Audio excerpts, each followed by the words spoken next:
ini sangat besar. Tentunya di balik itu terdapat proses yang panjang. Salah satu prosesnya yaitu pengadaan tanah. Pengadaan tanah adalah kegiatan menyediakan tanah dengan cara memberikan ganti kerugian yang layak dan adil. Kemudian, bagaimanakah langkah dari pengadaan tanah tersebut? Pengadaan tanah diatur dalam beberapa peraturan pemerintah.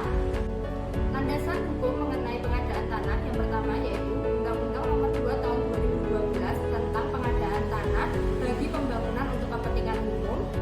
Yang kedua yaitu Undang-Undang Nomor 11 Tahun 2020 tentang Cipta Kerja.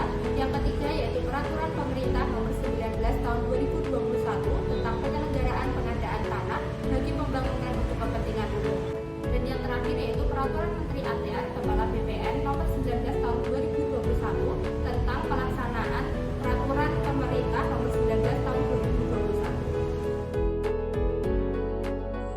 2021. Terdapat 4 tahapan dalam pengadaan tanah. Yang pertama yaitu tahapan perencanaan, yang kedua yaitu tahapan persiapan, yang ketiga yaitu tahapan pelaksanaan, dan yang terakhir yaitu tahapan penyerahan hasil.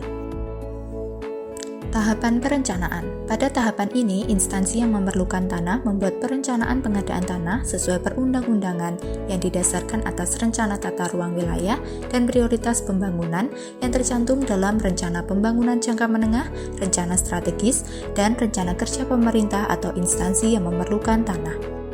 Selanjutnya yaitu menyusun dokumen perencanaan pengadaan tanah yang memuat maksud dan tujuan rencana pembangunan, kesesuaian dengan kegiatan pemanfaatan ruang, prioritas pembangunan nasional atau daerah, letak tanah, luas tanah yang dibutuhkan, gambaran umum status tanah, perkiraan jangka waktu pelaksanaan pengadaan tanah, perkiraan jangka waktu pelaksanaan pembangunan, preferensi bentuk ganti kerugian, perkiraan nilai tanah, dan rencana penganggaran.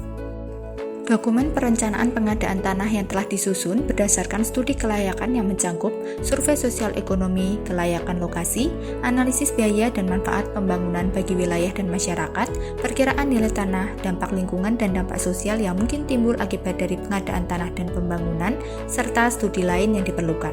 Dokumen perencanaan pengadaan tanah yang telah dibuat selanjutnya diserahkan kepada pemerintah provinsi. Tahapan persiapan. Dalam tahapan persiapan, instansi yang memerlukan tanah bersama pemerintah provinsi berdasarkan dokumen perencanaan pengadaan tanah melaksanakan 1. Pemberitahuan rencana pembangunan. Pemberitahuan rencana pembangunan kepada masyarakat dapat dilaksanakan baik secara langsung maupun tidak langsung. 2. Pendataan awal lokasi rencana pembangunan.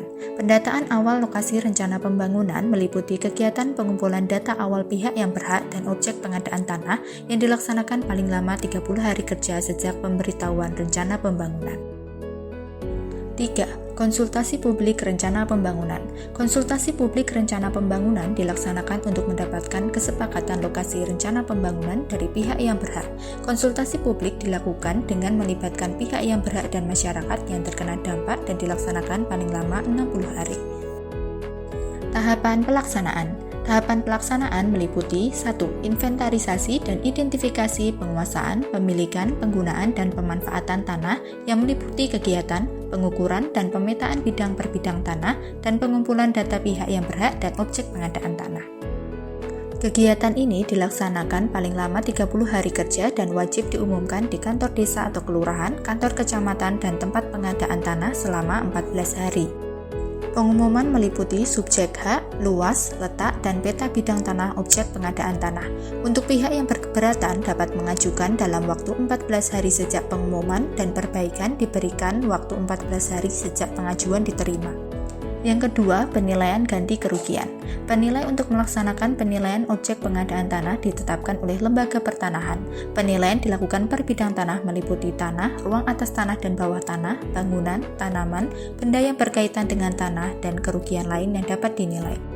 Nilai ganti kerugian oleh penilai akan dijadikan dasar musyawarah penetapan ganti kerugian. Kemudian apabila terdapat sisa lahan yang tidak dapat difungsikan, maka pihak yang berhak dapat meminta pergantian secara utuh. Pemberian ganti kerugian bisa dalam bentuk uang, tanah pengganti, permukiman kembali, kepemilikan saham, atau bentuk lain yang disetujui oleh kedua belah pihak. Yang ketiga, musyawarah penetapan ganti kerugian.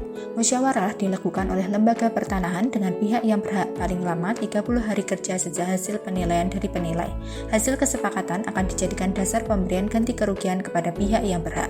Apabila tidak terjadi kesepakatan, maka pihak yang berkeberatan dapat mengajukan ke pengadilan negeri setempat paling lama 14 hari kerja setelah penetapan ganti kerugian. Kemudian, pengadilan negeri memutus paling lama 30 hari kerja sejak diterimanya pengajuan keberatan. Pihak yang berkeberatan terhadap putusan pengadilan negeri paling lama 14 hari kerja dapat mengajukan kasasi kepada Mahkamah Agung Republik Indonesia. Mahkamah Agung wajib memberi putusan paling lama 30 hari kerja. Yang keempat yaitu pemberian ganti kerugian.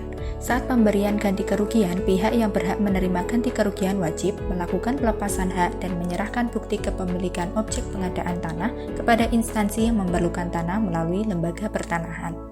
Selain pihak yang menerima ganti kerugian berdasarkan keputusan pengadilan negeri atau Mahkamah Agung, penitipan ganti kerugian juga dilakukan terhadap pihak yang berhak menerima ganti kerugian tidak diketahui keberadaannya atau objek pengadaan tanah yang akan diberikan ganti kerugian sedang menjadi objek perkara di pengadilan, masih dipersengketakan kepemilikannya, diletakkan sita oleh pejabat yang berwenang atau menjadi jaminan di bank.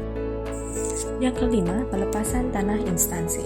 Pelepasan objek pengadaan tanah untuk kepentingan umum yang dimiliki pemerintah dilakukan sesuai dengan ketentuan peraturan perundang-undangan yang mengatur pengelolaan negara atau daerah.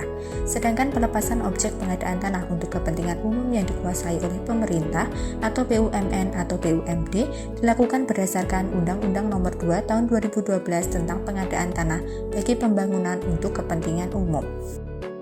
Pelepasan yang tidak diberikan ganti kerugian kecuali objek pengadaan tanah yang telah berdiri bangunan yang dipergunakan secara aktif untuk penyelenggaraan tugas pemerintahan, objek pengadaan tanah yang dimiliki atau dikuasai oleh badan usaha milik negara atau badan usaha milik daerah, dan atau objek pengadaan tanah kas desa.